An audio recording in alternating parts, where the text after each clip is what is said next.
Panchayat season 4 এর star Jitendra Kumar সানভিকার সাথে তার চুম্বন দৃশ্যটি সরানোর বিষয়ে বলেছেন যে আমরা দৃশ্যটিকে অদ্ভুতভাবে মজার করে তুলতে চেয়েছিলাম। Hi everyone, welcome back to my channel Anjana Banerjee vlogs. বন্ধুরা, তোমাদের সকলকে আমার এই ছোট্ট ইউটিউব চ্যানেলে স্বাগত জানাই। পঞ্চায়েত সিজন 4 এ সচিবজি এবং রিঙ্কির মধ্যে একটি চুম্বন দৃশ্য অনুপস্থিত থাকার কারণে বিতর্ক শুরু হয়।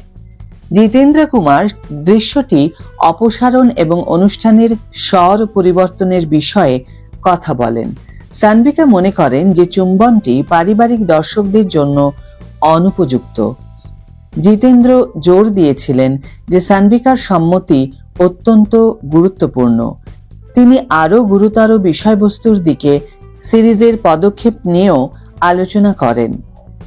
পঞ্চায়েত সিজন 4 এ হয়তো অবশেষে সচিবজি এবং রিঙ্কির দীর্ঘ প্রতীক্ষিত প্রেমের স্বীকারোক্তি প্রকাশিত হয়েছে, কিন্তু যা ঘটেনি তাই শিরোনাম হচ্ছে।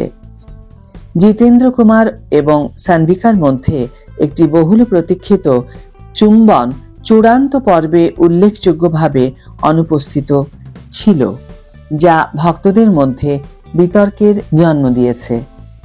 এনডিটিভির সাথে কথোপকথনে জিতেন্দ্র কুমার দৃশ্যটি অপসারণের বিষয়ে তার নীরবতা ভাঙেন, সিরিজের ক্রমবর্ধমান সুরের কথা বলেন এবং ওটিটির সবচেয়ে প্রাসঙ্গিক শীর্ষস্থানীয় ব্যক্তিদের একজন হিসেবে তার যাত্রার কথা তুলে ধরেন। সাম্প্রতিক আরেকটি সাক্ষাৎকারে সানভিকা জানান যে তিনি জিতেন্দ্র কুমারের সাথে অন স্ক্রিন চুম্বন প্রত্যাখ্যান করেছিলেন, ব্যাখ্যা করে যে তিনি মনে করেন এটি পঞ্চায়েতের মূল পারিবারিক দর্শকদের সাথে ভালোভাবে মানানসই হবে না। অনুষ্ঠানের মূল ছোট শহরের আকর্ষণের কারণে তিনি বিশ্বাস করেন যে মুহূর্তটিকে সূক্ষ্ম রাখা এর সুর এবং দর্শকদের প্রত্যাশার সাথে সামঞ্জস্যপূর্ণ। এনডিটিভি যখন জিতেন্দ্র কুমারকে জিজ্ঞাসা করেছিল যে বহুল আলোচিত দৃশ্যটি চিত্রায়িত করার আগে তার সাথে পরামর্শ করা হয়েছিল কিনা, তখন তিনি স্পষ্ট করে বলেন যে সানভিকার আগের মন্তব্যটি প্রসঙ্গের বাইরে নেওয়া হয়েছে। তিনি জানান যে যখন দৃশ্যটি প্রথম প্রস্তাব করা হয়েছিল তখন তিনি তাৎক্ষণিকভাবে নির্মাতাদের সানভিকার সাথে যোগাযোগ করতে বলেছিলেন, জোর দিয়ে বলেছিলেন যে তার সম্মতি গুরুত্বপূর্ণ।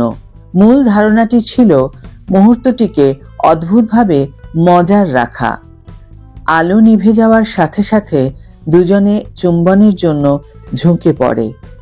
যাই হোক, টিম অবশেষে অনুষ্ঠানের সূক্ষ্ম এবং ভিত্তিগত সুরের সাথে খাপ খাইয়ে এটিকে ভিন্নভাবে চিত্রায়িত করার সিদ্ধান্ত নিয়েছে। জিতেন্দ্র স্পষ্ট করে বলেছেন যে পর্দায় ঘনিষ্ঠতা নিয়ে তার কোনো সমস্যা নেই।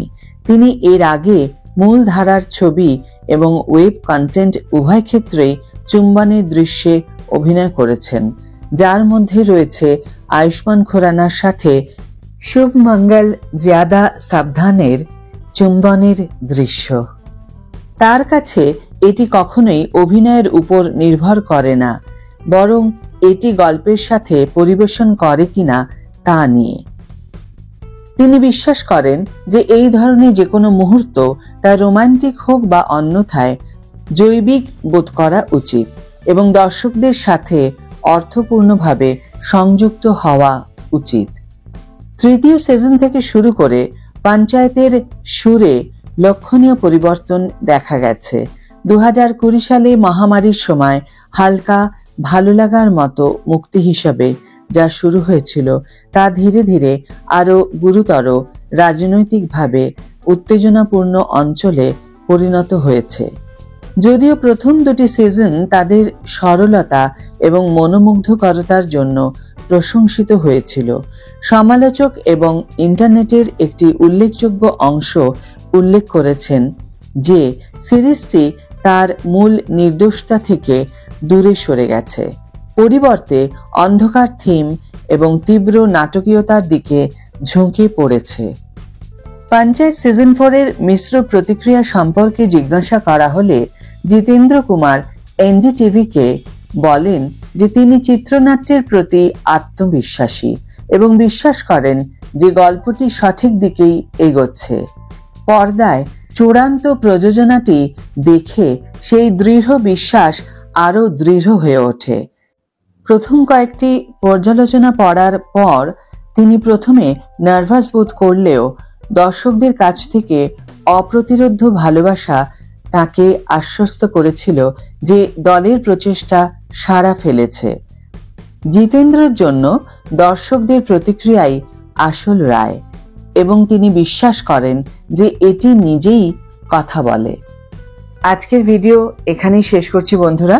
ভিডিওটি যদি ভালো লেগে থাকে তাহলে অবশ্যই একটা ছোট্ট করে লাইক দিও, শেয়ার করো বন্ধুদের সাথে, কমেন্ট করে জানিও তোমাদের মতামত।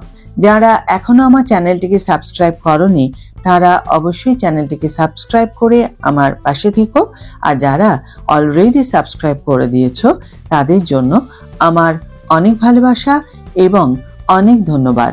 আজ তাহলে বিদায় বন্ধু, দেখা হবে পরের ভিডিওতে।